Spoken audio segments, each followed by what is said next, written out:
Hello दोस्तों। तो दोस्तों स्वागत है आप सबका मेरे इस नए वीडियो में। तो दोस्तों आज का ये जो वीडियो है ये शुक्राना गुरुजी के ऊपर है। और सबसे पहले मैं आपसे ये शेयर करना चाहूँगा कि मैं शुक्राना गुरुजी के साथ कैसे जुड़ा, उनके सत्संग में मैंने जाना कैसे स्टार्ट किया। तो दोस्तों जैसे कि आप जानते ही हैं कि हमारा एक म्यूज़िकल ग्रुप है और हमारे ग्रुप में एक मधु जी हैं जो कैसियो बजाते हैं और हारमोनियम भी बजाते हैं। तो उनके पास एक होम ट्यूशन है, उनके पास जो होम ट्यूशन वो रियासी से स्पेशली उस ट्यूशन के लिए सैटरडे संडे जम्मू आते हैं। और जिनके घर में वो ट्यूशन है वो शुक्राना गुरुजी को बहुत मानते हैं। और मधु जी का ये कहना है कि जिस दिन वो फर्स्ट टाइम वहाँ पे ट्यूशन के लिए गए तो गुरुजी का उन्होंने स्वरूप यानी कि चित्र देखा उनका, तो उनके साथ एक अट्रैक्शन हो गई उनको। तो धीरे धीरे उन्होंने गुरुजी के बारे में जानना शुरू किया। और जब उनके घर में सत्संग था तो मधु जी ने वो उनके घर में सत्संग अटेंड किया और उनको बहुत अच्छा लगा। और वो एक काम लेके हमारे पास आए। वो ये उनका कहना था कि जम्मू में जितने भी सत्संग होते हैं गुरुजी के, वो क्या करते हैं कि ऑडियो प्ले कर देते हैं और सारे लोग जो भी संगत आई होती है बैठ के उन भजन का आनंद लेते हैं और प्रसाद ग्रहण करते हैं और अपने घर चले जाते हैं, यानी कि लाइव प्रोग्राम नहीं होते हैं। तो वो हमारे पास ये प्रपोजल लेके आए क्यों ना हम गुरुजी के जो फंक्शन जो सत्संग है वो लाइव करना शुरू करें। तो दोस्तों ये बात हमें अच्छी लगी और हमने ये डिसाइड किया कि हम गुरुजी के सत्संग करेंगे, क्योंकि यहाँ पे लाइव नहीं होते हैं और सिर्फ ऑडियो लगा देते हैं, उस पर होते हैं। और हमने कहा कि चलो अच्छी बात है, अगर हम ये करना शुरू करेंगे शायद हमारा ये सत्संग कीर्तन वाला भी हमारा एक साइड पे अच्छा चलना शुरू हो जाए। एक्चुअली हम पहले से सत्संग कीर्तन तो कर ही रहे हैं, हम गायत्री महामंत्र के पाठ करते थे, तो ये भी इसमें ऐड करेंगे। तो दोस्तों ये सब एक दिन उन्हीं के घर पर सत्संग था और मैं और हमारा एक ग्रुप का मेम्बर है शिवशांत, हम लोग वहाँ पे गए कि देखना चाहते थे कि वहाँ पे कैसा होता है सत्संग, हम उस तरह की तैयारी करेंगे।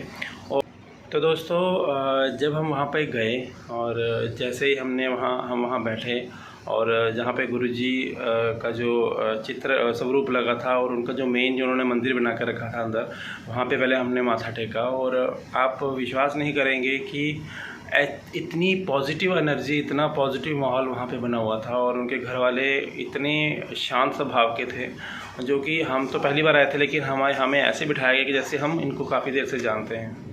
तो दोस्तों उसके बाद पहले जब हम बैठे हुए थे उसके बाद उन्होंने हमें कहा, सभी को कहा कि सभी अपनी जगह पे खड़े हो जाएं। वो क्या था, क्योंकि एक्चुअली मैं फ़र्स्ट टाइम गया था, मुझे इतना आइडिया नहीं था कि क्या क्या होने वाला है। तो जैसे जैसे वो कहते गए हम वैसे वैसे करते गए और हम सब खड़े हो गए। तो एक उन्होंने म्यूज़िक लगाया, जैसे कोई बैंड का म्यूज़िक होता है वैसा लगाया। और एक आदमी के हाथ में कुछ पानी था या गंगा जल था, क्या था वो मुझे पता नहीं है, और एक के हाथ में फूल थे। तो वो पानी छिड़कते जाए और फूल डालते जाए, इसका मतलब ये था कि गुरुजी बाहर से आ रहे हैं और अपनी गद्दी पे विराजमान होने वाले हैं। तो दोस्तों उस टाइम पे ऐसा अनुभव हो रहा था कि सच में गुरुजी वहाँ से आ रहे हैं और ऐसा फील हो रहा था। तो मैं नहीं समझ पाया कि मुझे इतनी अट्रैक्शन कैसे हो गई। और मुझे बार बार ये लगा कि सामने बैठे हुए हैं, और 2-3 बार मैं वहाँ पे दोस्तों इमोशनल भी हो गया कि इतना ज़्यादा अट्रैक्शन पहली बार में ही। तो दोस्तों जब सत्संग चल रहा था उस बीच में हमें प्रसाद भी दिया जा रहा था। और सबसे अच्छी बात मुझे ये लगी कि वहाँ पे बिल्कुल भी जूठन नहीं छोड़नी है और प्रसाद पूरा ग्रहण करना है। और बहुत ही मज़ा आ रहा था वहाँ पे, बहुत अच्छा लग रहा था वहाँ पे, एक पॉजिटिव सारा माहौल बना हुआ था और काफ़ी मन को सुकून मिल रहा था। ऐसे ही उस टाइम पे लग रहा था कि मानो ज़िंदगी में कोई टेंशन है ही नहीं, सब टेंशन ख़त्म हो चुकी है। तो दोस्तों मैं आपसे अपना अनुभव शेयर कर रहा हूँ कि वहाँ पे मुझे कैसा फ़ील हुआ, क्या क्या मुझे वहाँ पे लगा, और मैं आपसे वो बात कर रहा हूँ। तो उसके बाद क्या हुआ, जब सारा सत्संग ख़त्म होने के बाद मैं घर आया और घर पे मैं वहाँ से दोस्तों छोटा सा एक उनका स्वरूप लेके आया था जो पॉकेट में रखने के लिए उन्होंने मुझे दिया कि आप हमेशा उसको अपनी जेब में रखना। तो मैं वो लेके आया था। और जब मैं जब घर पहुंचा, जो मधु जी ने मुझे घर छोड़ा और मधु जी भी काफ़ी देर यहाँ बैठे। मधु जी ने मुझे एक बार भी नहीं कहा कि आप इनको मानो, और मुझे किसी ने भी नहीं कहा कि इनको मानो। एक्चुअली मुझे वहाँ पे एक बहुत अच्छा फील हुआ, बहुत सुकून मिला। और उसके बाद जब मैं घर आया और घर में जो स्वरूप मैंने अपनी वाइफ को मधु को दिखाया, मधु भी उनको देख के ऐसे मतलब इमोशनल हो गई, पता नहीं क्यों, समझ नहीं आ रही आखिरकार ऐसा हुआ क्यों। तो ना ही हम पहले शुक्राना गुरुजी के बारे में जानते थे, ना ही मैंने उनको पहले कभी कहीं देखा यानी कि वो तब समा गए हैं, देखा यानी कि चित्र तक नहीं देखा उनका, कहीं कुछ नहीं। तो वहाँ पे पहली बार जाने में ही ऐसा अनुभव होना, तो उसके बाद दोस्तों मेरा माइंड काफ़ी डिस्टर्ब इसलिए रहा क्योंकि मैं उनके बारे में बड़ा नेट पे सर्च कर रहा था कि आखिर वो है कहाँ के, कैसा है, मतलब कैसे समाधि ली उन्होंने, सब कुछ मैं उनके बारे में खोज रहा था। तो दोस्तों एक YouTube का, जैसे आप जानते हैं, एक ऐसा सिस्टम होता है कि अगर हम YouTube का चैनल, अगर हम सब्सक्राइब, किसी का चैनल हम सब्सक्राइब ना करें लेकिन उसके वीडियोस देखते होंगे, तो वो YouTube क्या करता है कि वो वीडियोस, आप नए वीडियोस भी आपके सामने रखेगा, है ना। तो मुझे ये लगता था कि जैसे मैं गुरुजी के काफ़ी सारे वीडियोस देख रहा था और बार बार मुझे वो वीडियोस पास आना शुरू हो गए थे। तो जब मैं उनके बारे में छानबीन कर रहा था, मैंने अपने स्कूल में टीचर से पूछा, टीचर्स भी बहुत सारे टीचर्स उनको मानते थे, और बच्चों से पूछा, बच्चे भी बहुत सारे वो मानते थे, उनके पेरेंट्स मानते थे। तो मैं एक्चुअली उनकी छानबीन कर रहा था कि वो गुरुजी कहाँ से हैं, क्या क्या सिस्टम है सारा। तो आप विश्वास करेंगे दोस्तों कि रात को जब मैं अपना यूट्यूब देख रहा था, शॉर्ट्स देख रहा था, तो एक शॉट मेरे सामने आता है और उसमें क्या मैसेज होता है कि आप यहाँ वहाँ मत पूछो, तू मेरी शरण में आ गया है, जो मैंने करना है वो मैंने करना है। तो दोस्तों मेरे एकदम से रोंगटे खड़े हो गए। मैंने कहा देखो, जो मेरे दिमाग में चल रहा है वही मुझे बार बार सामने मैसेज आ रहे हैं, यूट्यूब के शॉर्ट्स आ रहे हैं।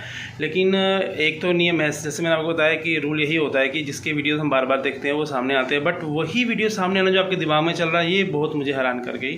तो ऐसे ही दोस्तों मेरे साथ 2-3 बार ऐसा हुआ, 2-3 बार में ऐसा हुआ। मैंने सोचा चलो एक बार इत्तेफाक हो सकता है, लेकिन बार बार नहीं हो सकता।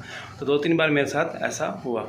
तो दोस्तों मैं अब गुरुजी पे बहुत विश्वास करता हूँ, मैं बहुत मानता हूँ उनको। और मैंने ये चीज़ नोट की कि जब से मैंने उनको छोटा सा रूप अपनी जेब में रखना शुरू किया, तब से मेरा दिन अच्छा निकलता है और पॉजिटिव मैं हमेशा रहता हूँ।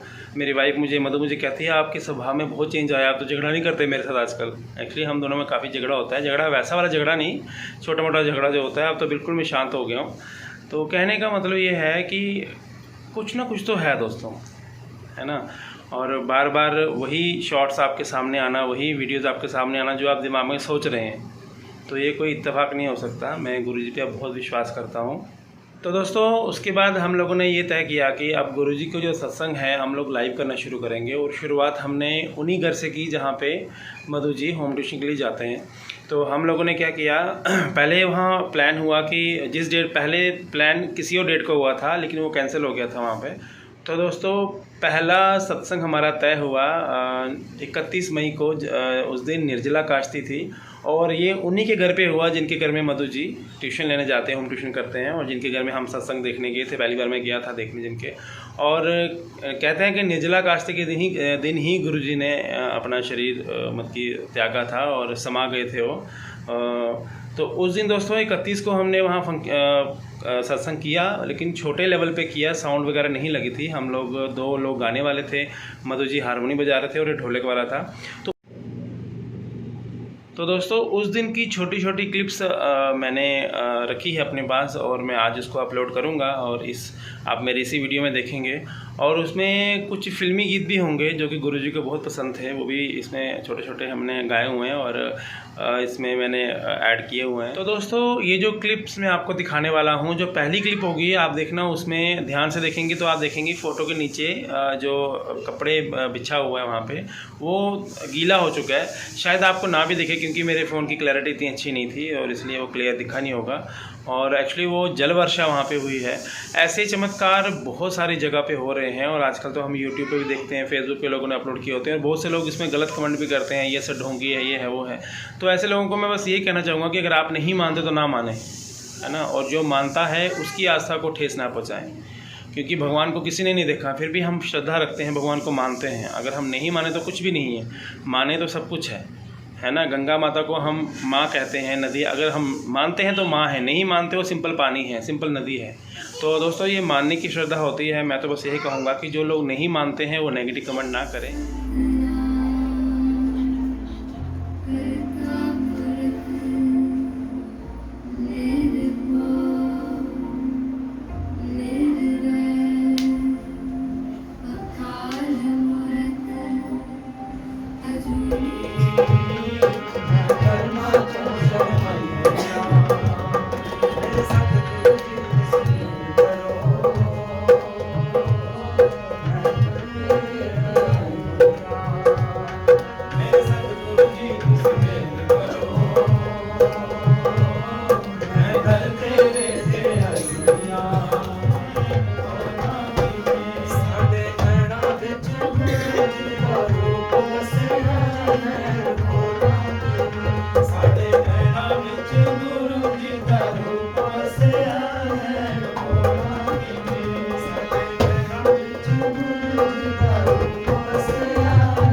दोस्तों मैं उम्मीद करता हूँ कि आपको ये जो क्लिप्स मैंने आपको दिखाई हैं आपको अच्छी लगी होंगी। और जब वहाँ पे सत्संग हमारा ख़त्म हुआ था, जब हमने सत्संग वहाँ पे कर लिया था, तो वहाँ से मैं 2 स्वरूप लेके आया था। स्वरूप यानी कि चित्र लेके आया था, एक गुरुजी का और एक गुरुजी के चरणों का।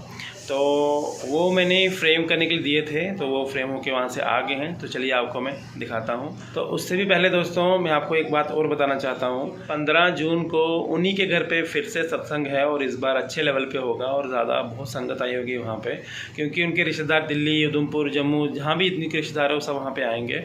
और उस दिन दोस्तों साउंड लगनी है, साउंड लगेगी, अच्छे लेवल पर हम ये सत्संग करने वाले हैं। तो वो भी मैं आपके साथ शेयर करूँगा। तो चलिए मैं आपको गुरुजी के चित्र दिखाता हूँ जो मैंने फ्रेम किए हुए हैं। तो दोस्तों आप देख सकते हैं मैं अभी ये फ़ोटो ओपन करने वाला हूँ, लेकिन आप देखिए कूलर की हवा से ये इसका कवर ऐसे हिल रहा है जैसे पता नहीं, देखो मुझे कैसे हिल रहा है, देखना। तो जैसे कि मैंने आपको बताया था कि मैंने फ़ोटो फ्रेम करने के लिए दिए हुए हैं, तो वो फ़ोटो आ गए हैं। तो चलिए आपको मैं दिखाता हूँ। ये कागज़ काट देता हूँ क्योंकि कागज़ किसी काम का नहीं है। तो दोस्तों ये फ़ोटो है, क्यों नहीं खुल रहा, हाँ। तो ये देखिए चरण पादुका पकड़ो इसको। और ये वाला जो फ़ोटो है ये मुझे वहाँ पसंद आ गया था, तो मैंने ये भी फ्रेम करवा लिया था। तो देखिए दोस्तों कितना सुंदर चित्र है ये गुरु जी का। मतलब पकड़। और ये चित्र जब हमारा 31 को सत्संग था तो वहाँ से मुझे मिला था, तो ये फिर मैंने यही फ्रेम करके किया था। एक ये और एक चरण पादुका। दूसरा वाला ये जो दिखाना सीधा करना, ये वाला जो है ये मुझे वहीं अच्छा लगा, तो मैंने वहीं से फ्रेम करवा लिया इसको। तो आज ही लेके आया हूँ इनको मैं। यहाँ लाइट आ रही है ना, दिख नहीं रहा अच्छे से, लाइट पड़ रही है यार। तो चलिए जब इनके लिए अभी हमने यहाँ शेल्फे बनानी है इनको रखने के लिए, जब पूरा रेडी हो जाएगा फिर आपको बताएंगे हम।